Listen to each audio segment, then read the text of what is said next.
Hey folks, Mike McGee here. In today's video, we're going to be canning some ham. As you know, yesterday I cut up this ham and cut some thin slices for my daughter's bread. I can't even remember how you say it. You can go look at it and see I said it real good yesterday. So anyway, these are the two ham bones. This is the hock and the center bone. What I'm going to do, I'm just going to bag these up.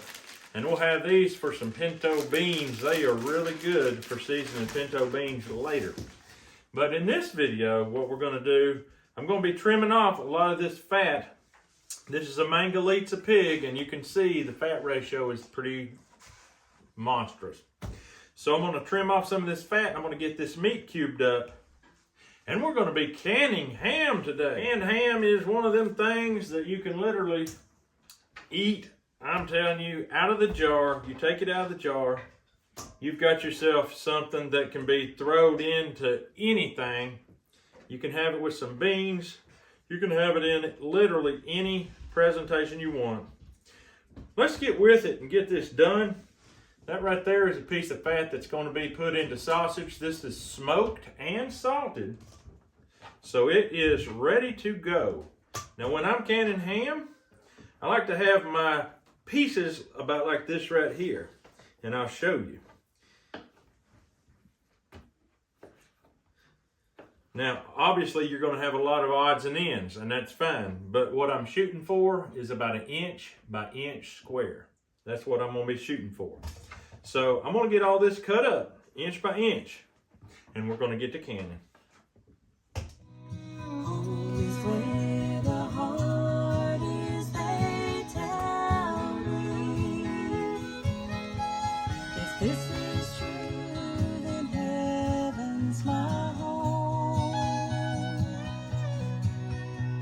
It's on my mind when I wake up in the morning, and it's still there when the shadows around me fall. And deep down in my soul there's a longing and emptiness this world cannot fill.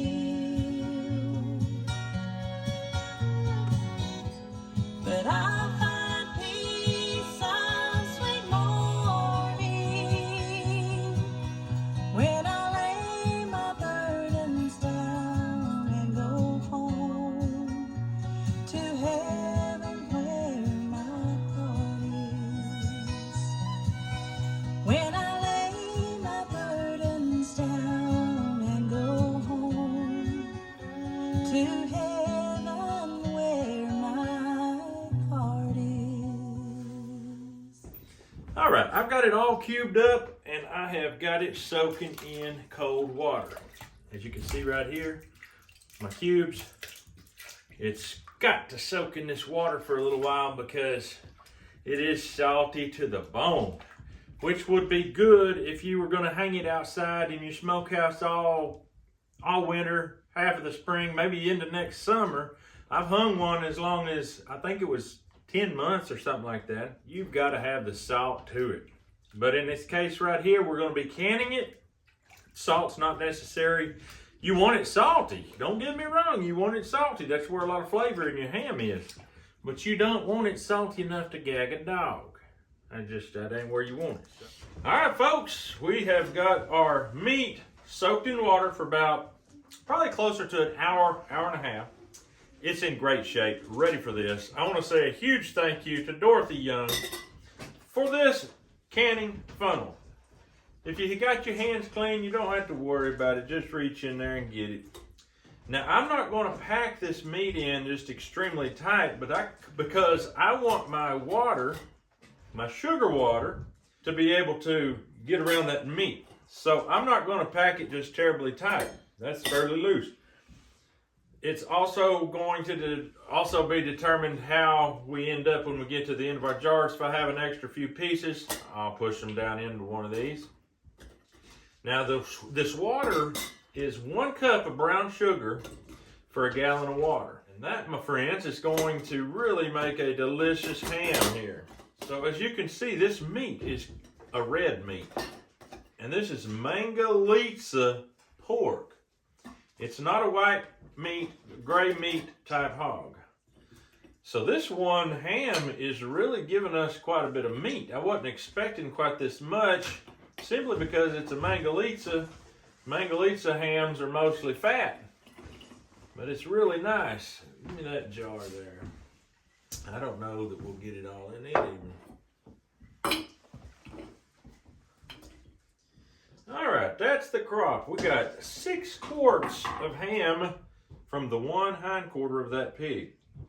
Now what we're going to do, we're going to put our sugar water in, and as it bubbles and goes down, we'll keep adding until it's all full and there's no air. Go down in there, you'll free up that air.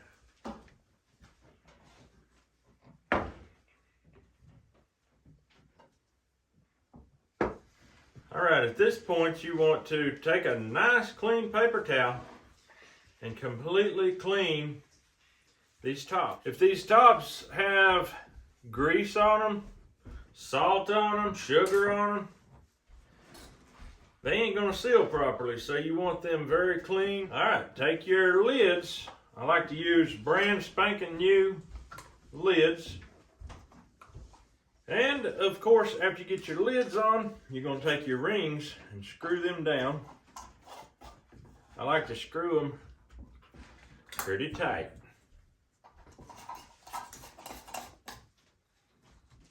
All right, it's time to get these bad boys in the canner. We're going to can them on our wood cook stove on 10 pounds of pressure for 1 hour. And we'll get them out and we'll see how it did.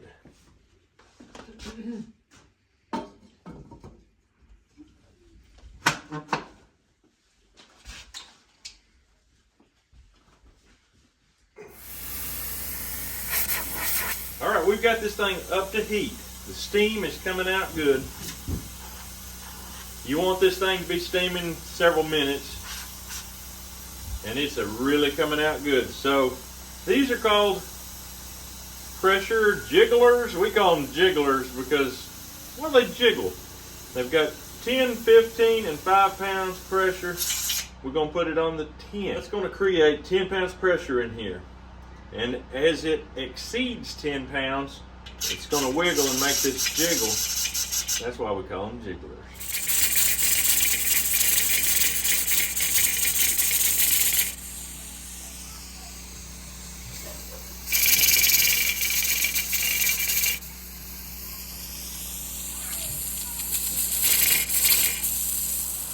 All right, it's been 1 hour. We're still holding right at 10 pounds. I'm going to take this outside, and I'm going to put it on my summer stove, which is cold right now.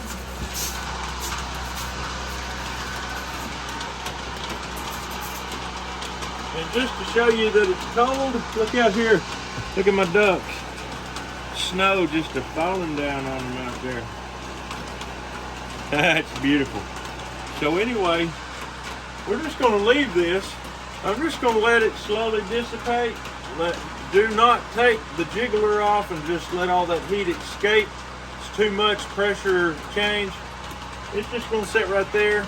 In the morning, we'll open it up. Everything will be cold. We'll open it up and we'll check it. Now, I may not leave it out here all night. It's supposed to be hitting 28 degrees. You don't want them to freeze up. So I'll probably take them after dark. They'll be cool. I'll bring them in the house and set them in the floor right away. Like right now, you're going to see what they look like when we got them out. All right, here we are. Gonna take this lid off and see what we got. It got down about 30, 28, something like that. See, I'm all in camo. I took this guy hunting this morning. It was juvenile of the deer season. Juvenile, anybody 16 and under could go with a parent or guardian. You want to tell them what you got? Cold. He just got cold and that was it. No deer. Got cold. Well, There we go. You have to pop that seal a little bit where these things are open. Oh no. None of our largemouths sealed, only the smallmouth jars sealed. Oh no. My wife ain't gonna be happy when she gets home. So what that means is we're gonna have to re-can these that didn't seal. That's what that means. I don't understand why the smallmouth sealed and the largemouth didn't, but you can clearly tell there is a difference. So we're gonna have to pop these back in. I'm gonna set these out where it's cold so that they won't go bad no way. But we gotta figure out some reason why they didn't seal. There might have been something wrong with them lids. They're very old lids. We've had them for years, but they were brand new, never used. Anyway, we'll get it figured out. I guarantee you that. And this here is what it looks like. I think I may have it figured out why they didn't seal, because there's grease all over these jars. So that tells me that one of these jars, probably all of them since they didn't seal, spewed grease out,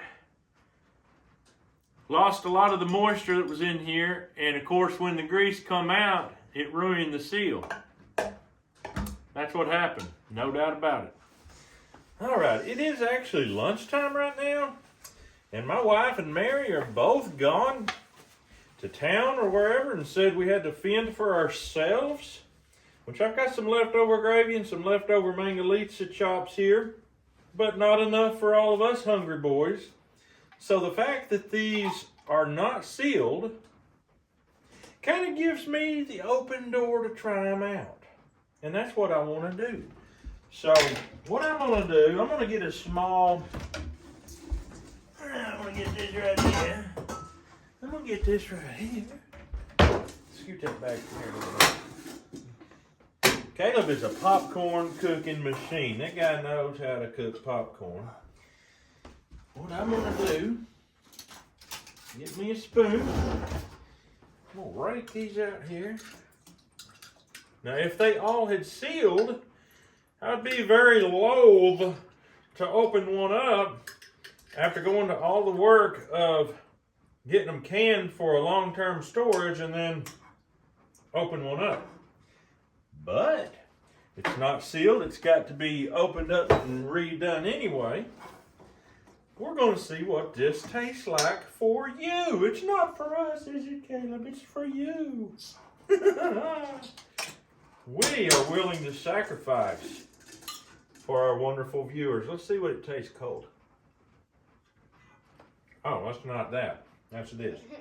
I thought some fell over there. Oh, man. Here. You cannot but beat a Mangalitsa pork chop. Oh, my. We'll let this heat up nice. We'll get it over to the table, and we'll tell you exactly how it tastes.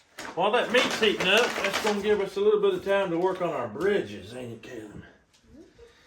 Every year, if you've been following this channel very long, you know every year we enter into a popsicle stick bridge competition. And that's coming up. And so we're building our bridges. The boys are building theirs. Is this the other part of yours? Yeah. This is the other part of Caleb's. Here's part of David's. They have certain requirements they go by. This right here is David's from last year. It held over 1,300 pounds. Unbelievable what some of the bridges will hold. And his wasn't the one that held the most. There was a girl that had one there, 1,700 pounds. Amazing. Did you enter last year? Yes. Yeah. So this is his second year. This will be our fourth one that we have on YouTube. So there's already 3 out there that you can watch. Popsicle stick bridge contests. This one we're looking forward to. I'll just give you a little sneak peek on mine. It's kind of glued to the paper at the moment. I'm going to do an upside down arch. Some people do them right side up. Last year I did mine upside down. It didn't hold very much, but I think I learned from that. I think this year it'll hold more. Last year mine held just under 500 pounds. You remember what yours held? 344. 344. So that's pretty good for a 6-year-old last year to build a popsicle stick bridge that'll hold 344 pounds. All right. When we enter these popsicle stick bridge contests, we get 200 sticks and a bottle of glue, Gorilla Wood glue. And that's all you're allowed to use. And I'm on my last pack of 50 here. So you kind of see my design, you kind of see his design. It's going to be interesting. I'm going to jump you over here now to the ham tasting, but be watching for the popsicle stick bridge contest because that's going to be coming up shortly. Y'all got here just in time for lunch. Did y'all eat in town? What y'all eat? Come here, woman. Look at here. I ate a salad. What did you do? 4 cans didn't seal. And it was all 4 largemouth. The 2 smallmouth canned. The 2 smallmouth did. And there's grease all in there, which tells me those largemouth lids somehow poofed up and let all the juice out. So I guess I'd recan those, but we poured one in here. We're going to try. You want to try one? She figured out the camera's on. All right, folks. We're going to try all this ham out. Oh, man.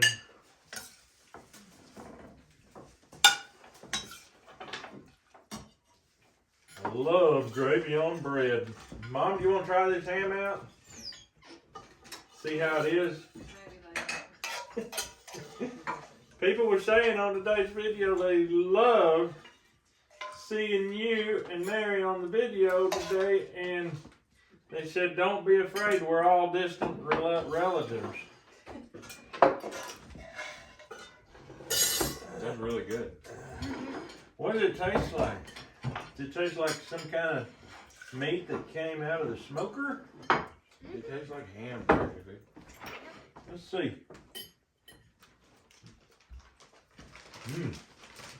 Got a good, pretty strong smoke flavor, don't it? Yeah. How does that smoke get that deep into that ham? Come here, Mom. Here, try it and see how you like it. The sugar ain't really coming through. You can't taste no sweetness. Just tastes like a good, smoky, just the right amount of salt. That is unreal. And these fatty pieces are good as well. Well, other than the 4 jars not canning properly, this was a success. We will get them conquered and we'll get them canned. And then, that is a very convenient meal. You can just pop open a jar, dump it in, heat it up, you're ready to go like that. It's not like having to thaw out something from the freezer. It takes hours. No. We're going to get on out of here. Hope you enjoyed the video. Hope you can do this for yourself, because that's why we show you these things, try to promote you and help you do this. We're not trying to just show you what we did. We're trying to make you understand that it's not as hard as what you've been led to believe by these people that want to pretend to be rocket science. You just need a little salt, a little smoke. Boom. Do it. It might keep you from getting hungry. But we hope y'all have a great day. We'll see you on the next video.